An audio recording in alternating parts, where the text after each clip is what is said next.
guys, what's up? Welcome to service tonight. I'm glad to have you with us. I'm on my back porch for tonight, so glad to have you. Hey, before we kick this thing off, I want to announce a couple of things. So tonight's going to actually be, first of all, before I say any of that, let me say this. We are going to try to do a lot of face-to-face hangouts this summer. Obviously with everything that's been going on with the pandemic and social distancing and all that, we've missed you guys. And so we're going to try to get a lot of face-to-face time with you. With that being said, this is actually going to be our last online service. Now, what that doesn't mean is that we're going to be doing like face-to-face service. We're not going to do that for a little while. Instead, we're going to do some kind of face-to-face hangouts. And so stay tuned for more information on that.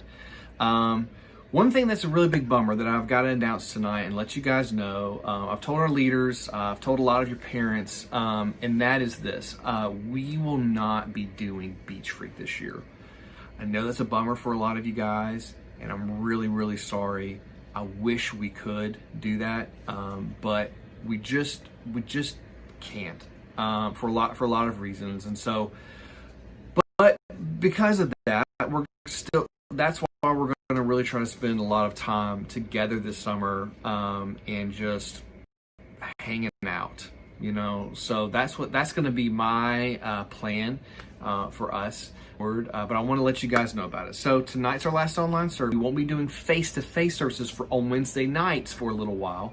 If you are in middle school, make sure you come to our Sunday morning service. This happens in our second service on Sunday mornings at 10:30. So we'll still have that. We'll have church starting this Sunday, the 31st.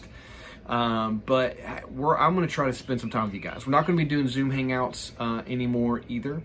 And so, look, we've got some stuff. We got them in the works. We're getting it planned, and we can't wait to kind of share with you guys. But I just want to let you guys know about that. This is our last time doing this. So, last week we did so I'm just doing a couple week series here called FOMO, right? So FOMO is an acronym. It stands for fear of missing out. And last week we talked about the story of the golden calf, how, Moses came down from the mountain. There's this golden calf. Everybody's worshiping it. What the heck is going on? And he's really, really mad at Aaron, the guy he left in charge. And really what happened was the people of Israel, the Hebrew people, were looking to the tribes and people around them for the answers to the questions, where Moses was looking to God, and God was giving him like the 10 commandments of like, hey, this is the way we live. They were looking to others like, let's serve another God. Let's worship another God. Maybe that God has some answers for us. And the truth is that God's purpose for our lives, God's purpose for our lives is to worship Him and live for Him. And the world's purpose for our life is to be self-centered. And that's never fulfilling. And so that was last week's message, and we're gonna continue on, and we're gonna actually move into the book of 1 Samuel. We're gonna be the book of 1 Samuel, starting out here in chapter 8 here. So who Samuel was a prophet. So you can think about he's a religious leader, but like a religious leader for the whole nation of Israel. And Samuel had set up a couple of his sons as judges. So this is a different time. There wasn't a king yet over Israel. They had religious they called them judges, and they were like religious leaders. They were military leaders, and in all those respects. But their job was to make sure that the people of Israel followed God's law. And now the problem with Samuel's sons is that they were corrupt. They were doing things that they shouldn't have. They were taking bribes. They were using their power for selfish gain, and that was wrong. But instead of addressing that problem, the Israelites came to Samuel and said, hey man, we want a king. All these other nations have kings.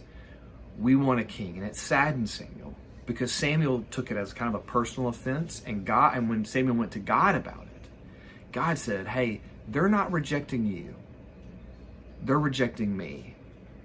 That them wanting a king has nothing to do with you, Samuel. It has everything to do with me. They're rejecting God. And so that's kind of the lead up to this, to where we're starting here. So where we're going to start is it's 1 Samuel chapter 8 and verse 10. And this is where Samuel goes back to the people and he's like, okay, you want a king?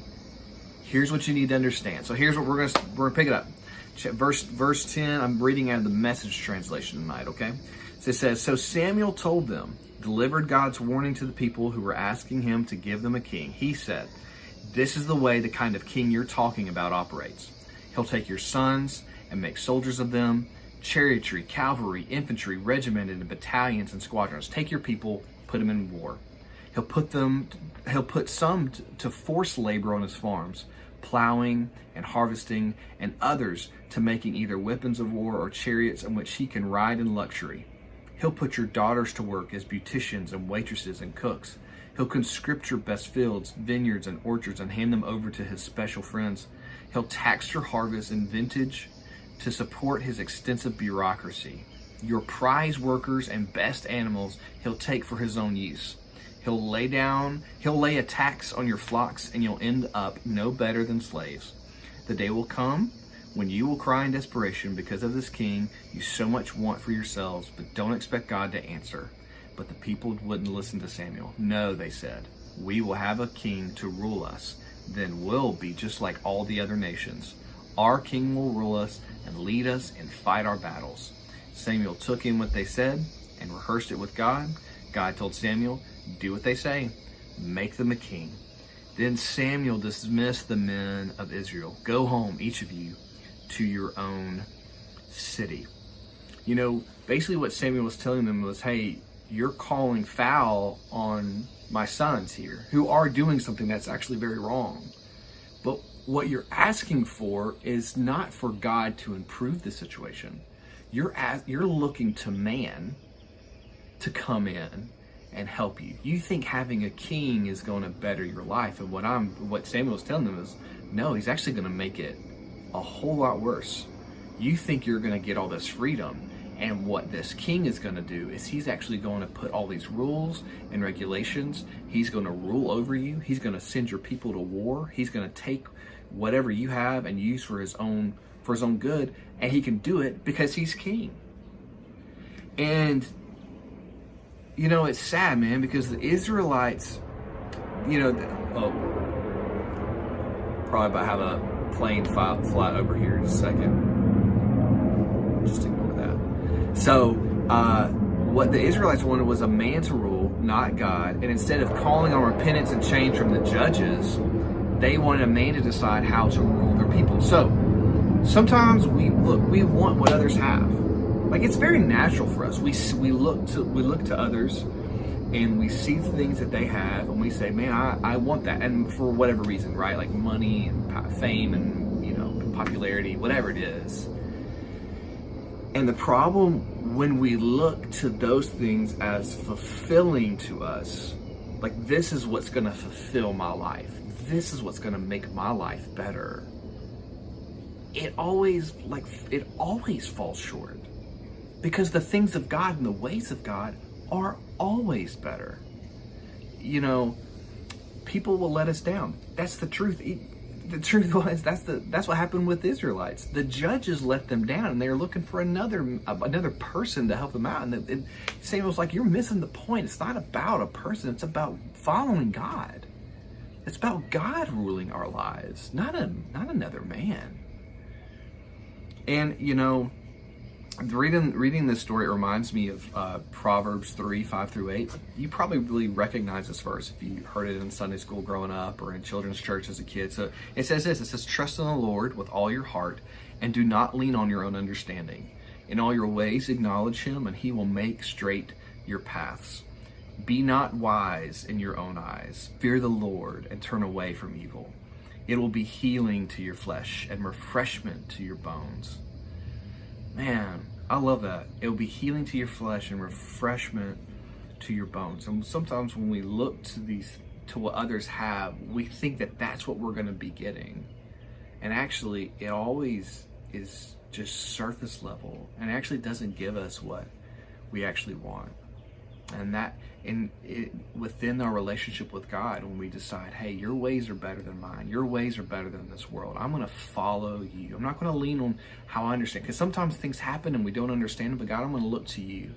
I'm going to look to your understanding. I'm going to look to you. How do I need to live my life? How do I need to handle this situation? Maybe I had a friend do something that was really crappy. How do I love them like you would want me to love them?